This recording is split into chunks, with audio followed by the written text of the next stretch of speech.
bigger portion for the education system, as well as in the health sector.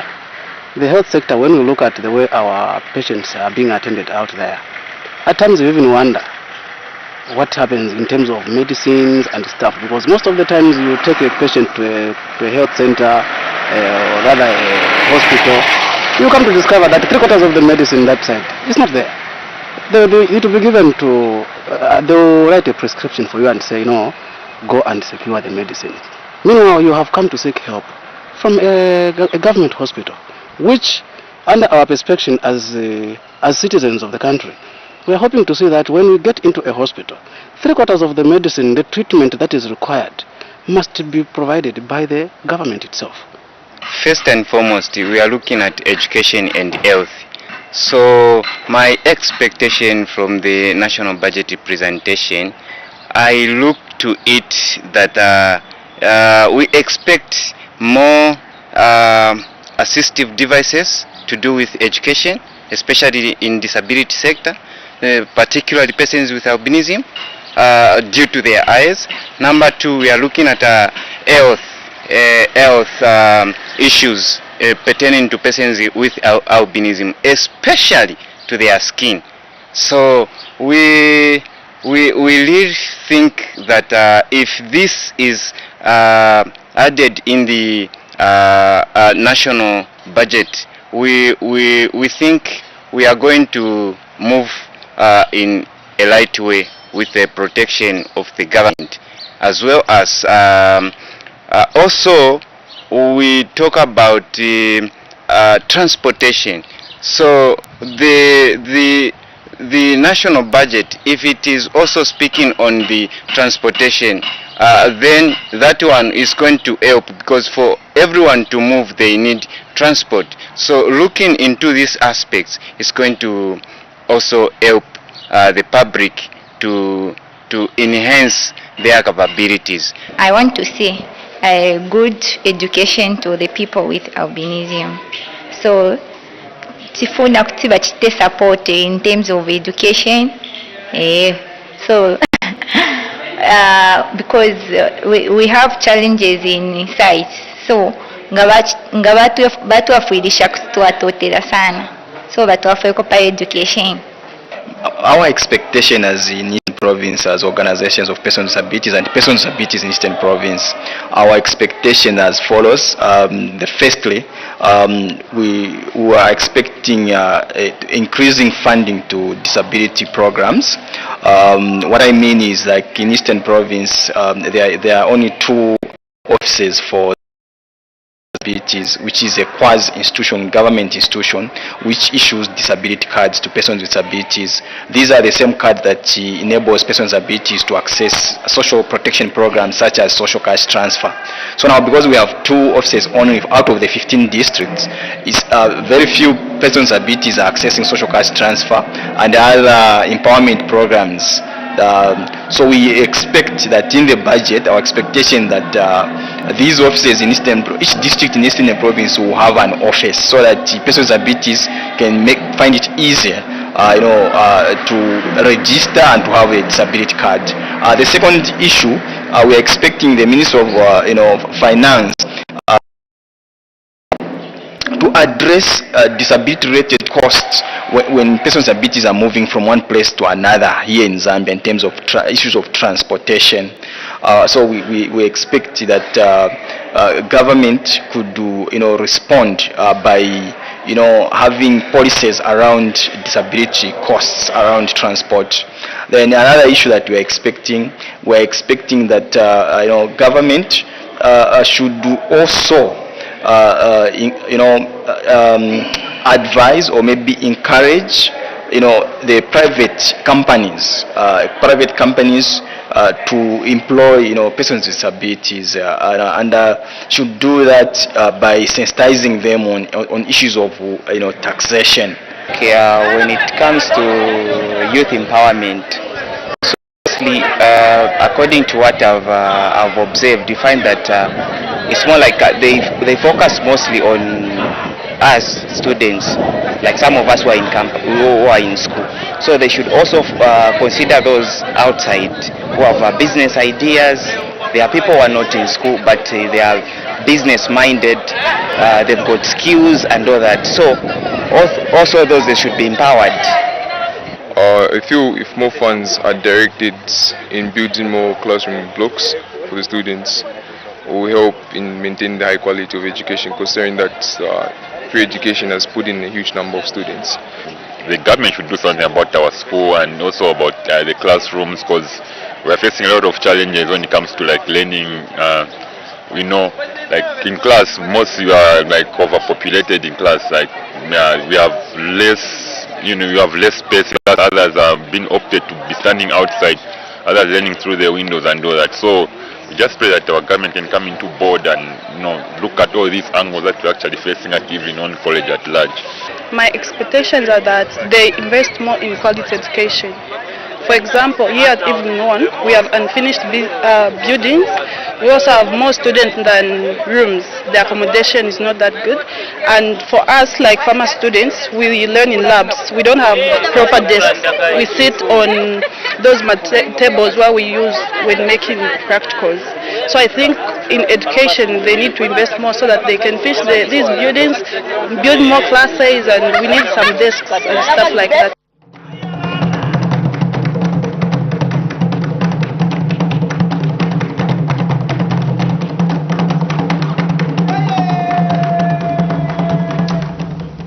Wow, the expectations are very high from various stakeholders, and those are some of the people that we caught up with just to get their views. And interestingly, some students from my former school years back in 2007, that's Evelyn Horn College, talking about issue to do with accommodation there. So we expect, and the Minister of Finance to maybe tackle the issue to do with accommodation. Not too long ago, the President did visit the University of Zambia, both campuses, the Ridgeway and the Great East campus, and directed the Minister of Education that these infrastructures, the issue of accommodation should come to an end. So we expect quite an amount to be allocated to the education sector in terms of infrastructure development. These schools. We're still moving on the 2026 pre-budget analysis, and we know that the International Monetary Fund, IMF, plays a significant role in Zambia's economy by providing financial support and guidance to help stabilize and grow the country's economy. The IMF has approved a 38-month extended credit facility, ECF, arrangement, which is worth about 1.7 billion United States dollars to support Zambia's economic recovery and growth. Now, interesting, this program aims to strengthen or enrich microeconomic stability, restore debt and fiscal stability. On this program, I'm very excited, and I kept on reminding you earlier on that I have the privilege to play host to Mr. Eric Luche, who is IMF resident representative in Zambia. Good to have you on this platform. Good morning. It's very good to be with you in such an exciting day for Zambia today. For how long have you been in Zambia, and how do you find Zambia? Well, for about 2 years, and I've been really, really enjoying this country. I mean, it's such a warm country with very lovely and kind people, and the landscape is absolutely fantastic.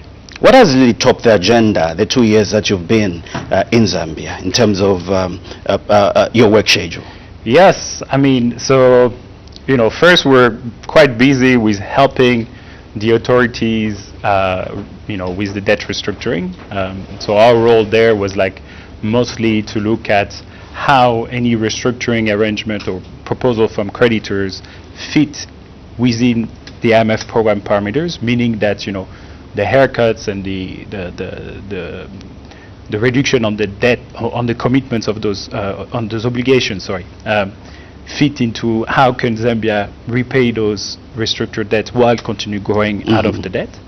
But we've also helped the government, looking at how to adjust its budget, reprioritize spending from ineffective subsidies to more targeted social spending, to free up resources towards public investment that will lay the foundation for a more inclusive and durable growth. Okay.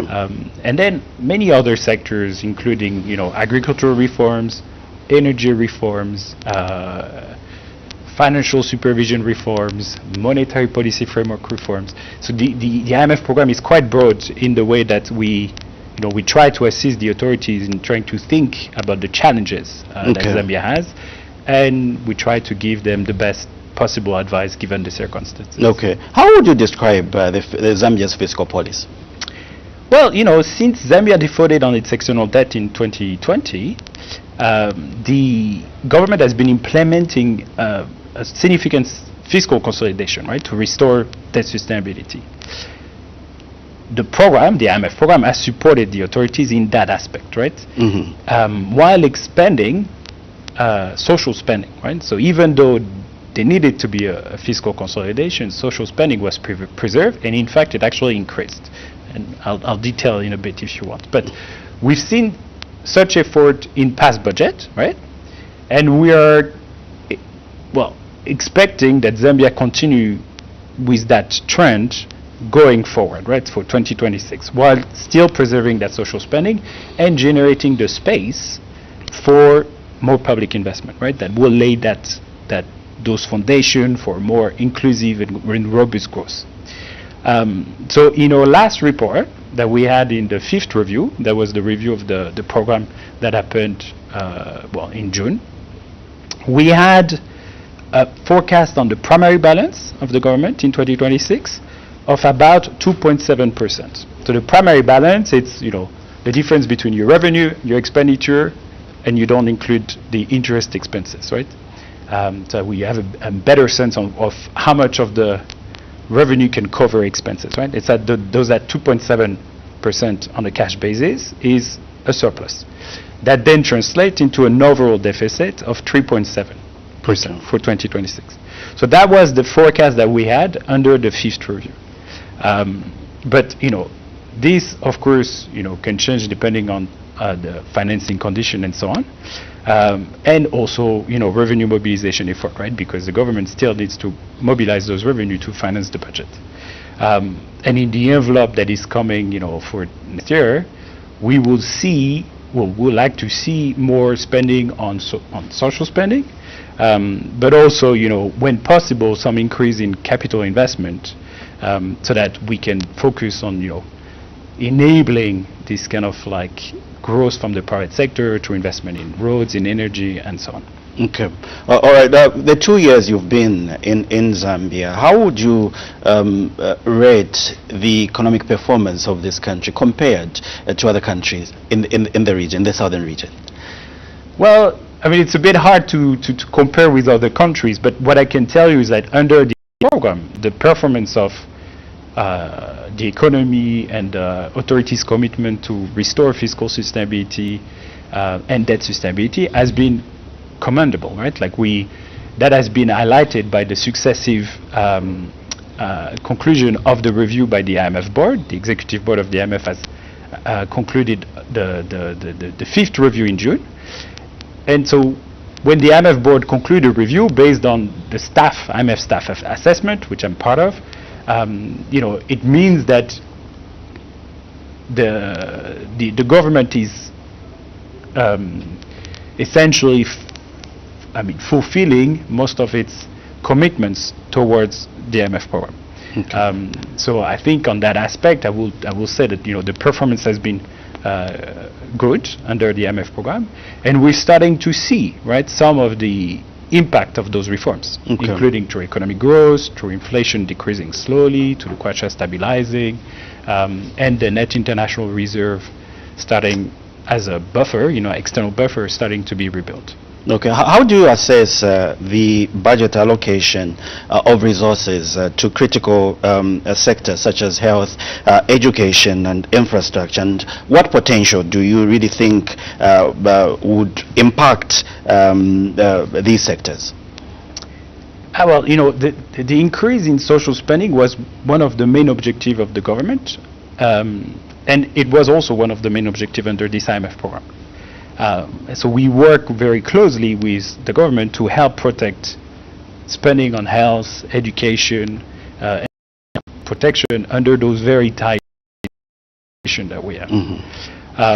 So, since the IMF program began, the government raised its social spending so it has a social spending floor. So IMF programs have a social spending floor where essentially the government commits to not go under in terms of spending under that floor. And back in 2020 and 2021, social spending as a percentage of your GDP was about 5%, which was too low.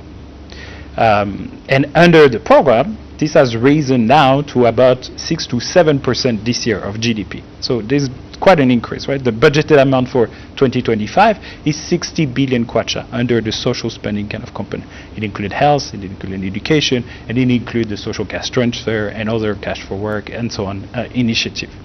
So this means that even though there was a fiscal consolidation needed to restore the debt system needed to improve, social spending was not cut. And instead, more teachers were hired, more more health workers were deployed, and the social cash transfer program was expanded, right, to reach 1.3 million people, households, sorry. And that's crucial because in a country where poverty remains very high, there is a large share of the population that did face food insecurity. The condition, for the average Zambians were very difficult over the past 3 years, right? So this is why it's so important to reallocate and protect that spending to support the most vulnerable part of the Zambian population. Okay. I know the issue to do with debt restructuring has come with its own challenges. There is a perception that the IMF will arm-twist government and imposing certain conditions for certain countries to qualify for debt restructuring. What is the clear picture? Because for an ordinary Zambian who's watching and listening to this program, they have a certain perception regarding what the IMF will impose. Let me give an example of certain subsidies that we've seen the Minister of Finance, the New Dawn government announcing that this will be cut, we cannot continue funding ABCD. How can you clear that perception as IMF? What some of the benefits that will come with certain conditions that are imposed to a number of countries? Absolutely. I mean, this is a very good question, and I know it's on the mind of many people in Zambia. I mean, let's take a few subsidies, for example. You mentioned the fuel subsidy, right? Fuel subsidies, what we see across countries and in our research is that those are subsidies that are highly regressive. What I mean by highly regressive, it means that essentially when you subsidize a good like fuel, the more you consume of it, the more you benefit from the subsidy, right? This is a fiscal transfer directly to you. The people that consume the most are the wealthier part of the population, people with big cars, big house, but also, firms that are using a lot of fuel and so on.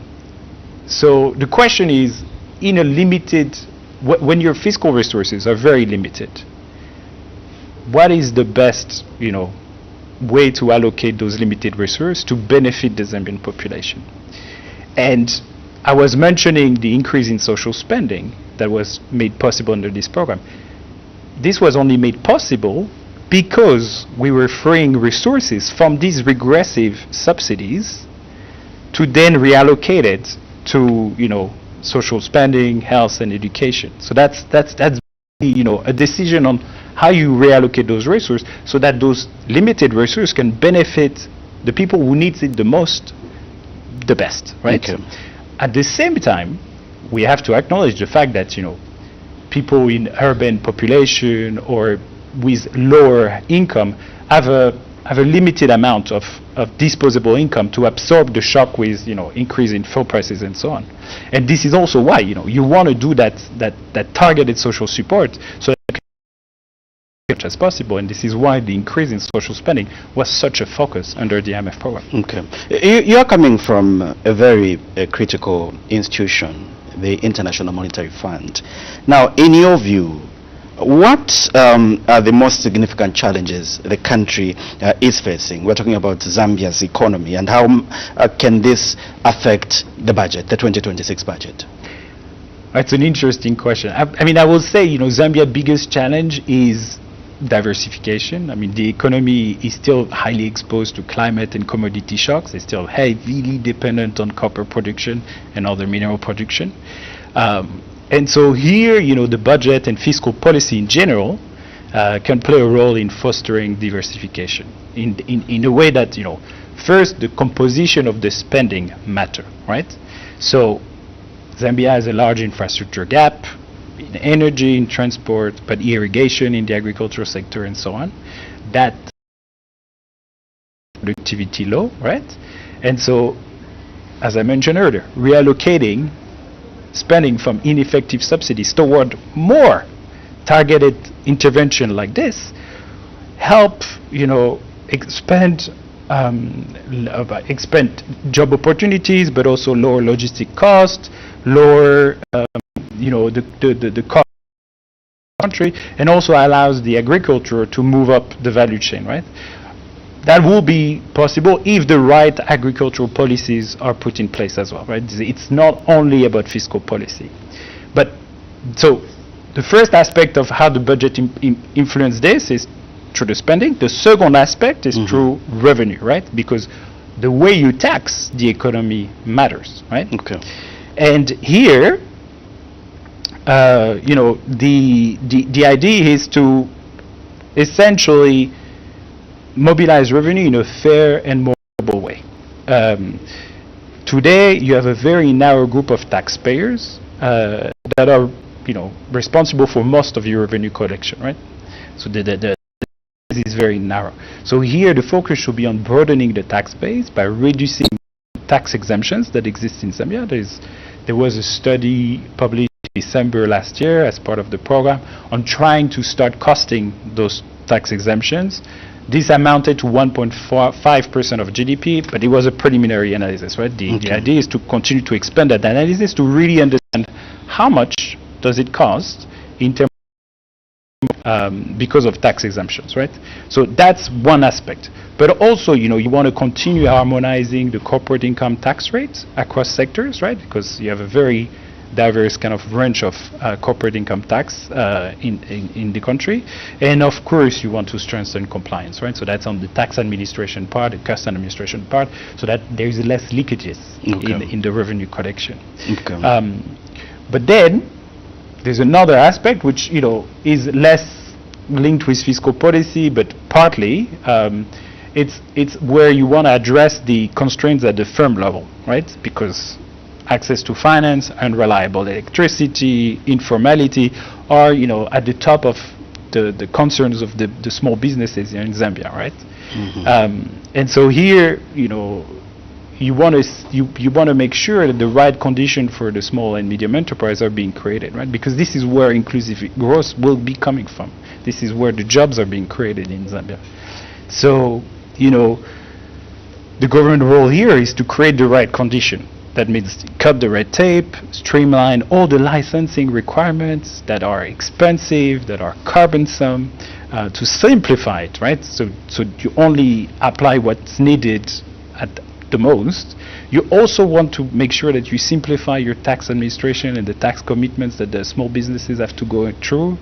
And you want to enforce fair competition, right? So that more business can formalize, access financing, go into export, move up the value chain, so that you can see expansion in the agribusiness, in light manufacturing, the service sector, and so on. Right? This is what we want to see. We want those small SMEs to start flourishing in Zambia, so that the Zambian people can see the product of the good reforms that have been implemented by the government in restoring macroeconomic stability. Okay. Restoring macroeconomic stability is the first step, because that's the precondition for then the growth to start trickling over to all the other aspects of the economy. All right, Eric, before I let you go, as IMF, what advice would you offer to policymakers in Zambia to ensure that the budget supports a sustainable economic growth and poverty reduction?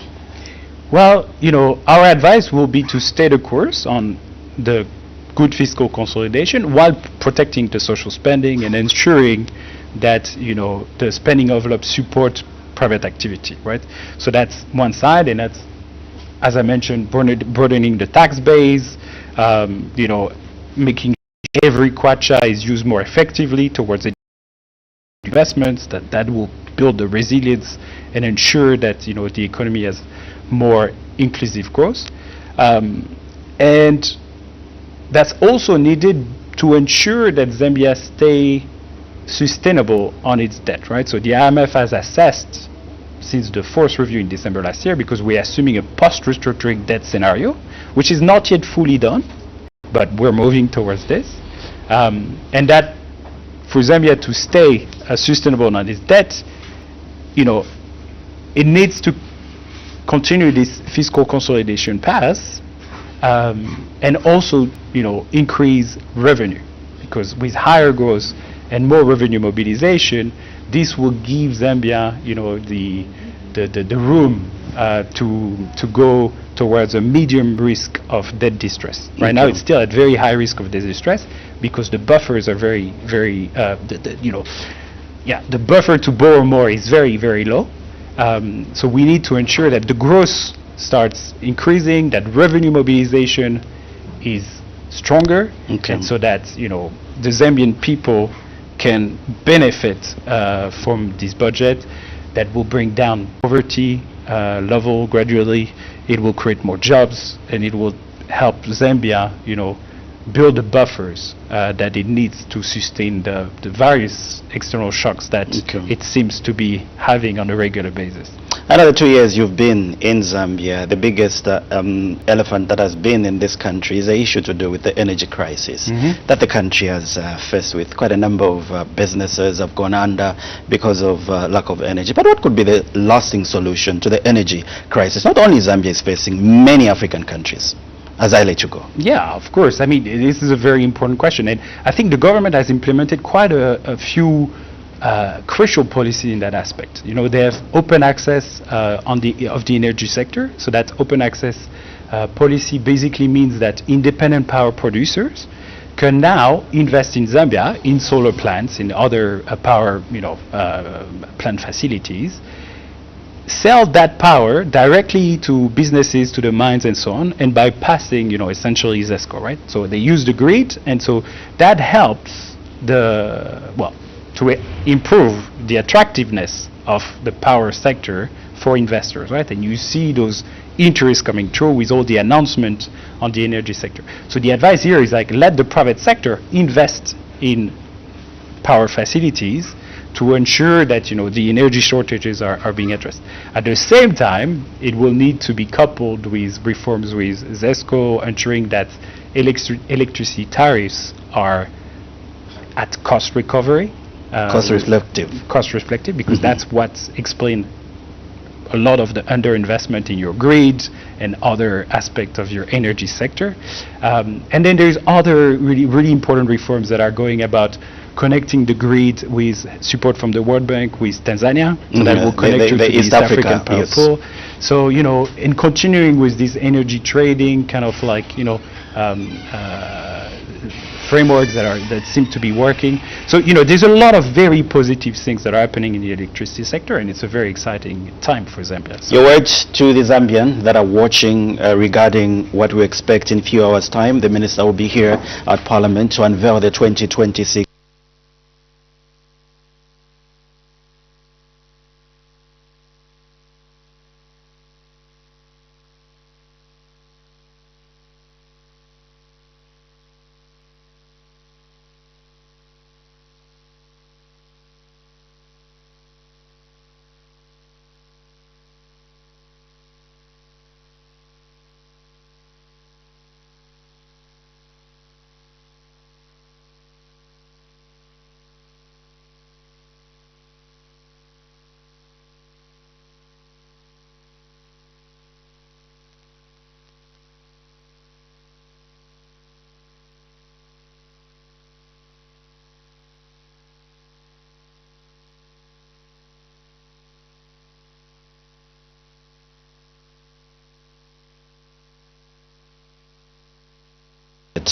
Thank you very much.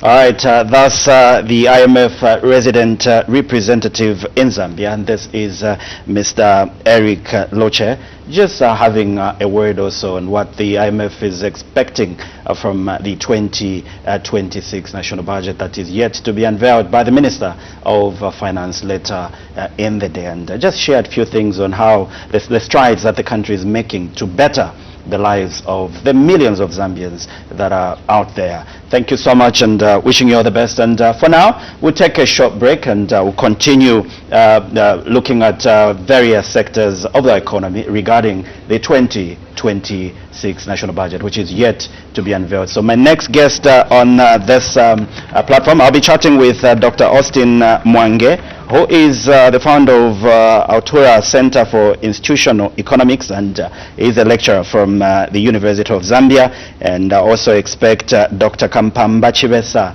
who is a co-founder, Sterling Institute of Economic and Management Sciences, is also coming from the University of Zambia. For now, we take a short break, and on the other side, and we'll be reading your text messages. And those of you that are following us on our socials, the National Assembly of Zambia Facebook page and the YouTube, thank you so much, and we'll be able to acknowledge you in a short while. Keep watching.